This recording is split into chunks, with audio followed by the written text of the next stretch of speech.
নমস্কাৰ। চৰকাৰী কৰ্মচাৰী আৰু পেঞ্চনৰ কাৰণে কৰোনা কালৰ 18 মাহৰ যি ডি আৰু ডি আৰ এৰিয়াৰ সেই সম্পৰ্কত এক গুৰুত্বপূৰ্ণ খবৰ আহিছে। আপোনালোকে স্ক্ৰীনত নিশ্চয় দেখিছে।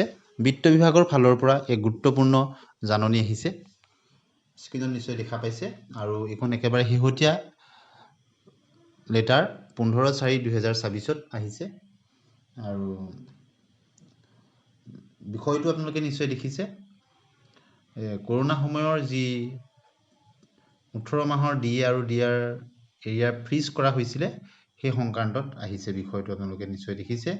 বিত্ত বিভাগৰ ফালৰ পৰা অহা এখন জাননী। ইয়াত লিখিছে, the undersigned is directed to refer to your representation dated 10/2/2026 on the above mentioned subject and state that the decision to freeze the installment of DA, DR to the central government employees pensioners dues from 1/1/2022 তিনিটা টাইমত fridge কৰা হৈছিলে corona টাইমত। সেই সময়কেইটাৰ কথা কৈছে যি central government এমপ্লয়িজৰ 1/1/2020 পৰা 1/7/2020 আৰু 1/1/2021 এই তিনিটা টাৰ্মত মুঠ 6 মাহকৈ 18 মাহৰ DA DR এৰিয়াৰ প্ৰদান কৰা হোৱা নাছিল, তেওঁলোকৰ ফ্ৰিজ কৰি দিয়া হৈছিল।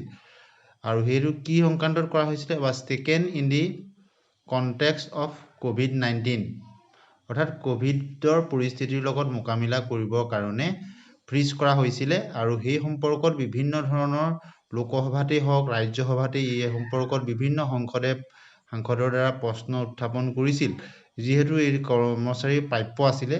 আৰু এই সম্পৰ্কত এটা গুৰুত্বপূৰ্ণ আপডেট আহিছে বিত্ত বিভাগৰ ফালৰ পৰা। As the adverse financial impact of the pandemic, যিহেতু পেণ্ডেমিকৰ সময়ত পৰিস্থিতি আৰ্থিক একেবাৰে বেয়া আছিলে ইন 2022 এণ্ড দি ফাইনেন্সিয়েল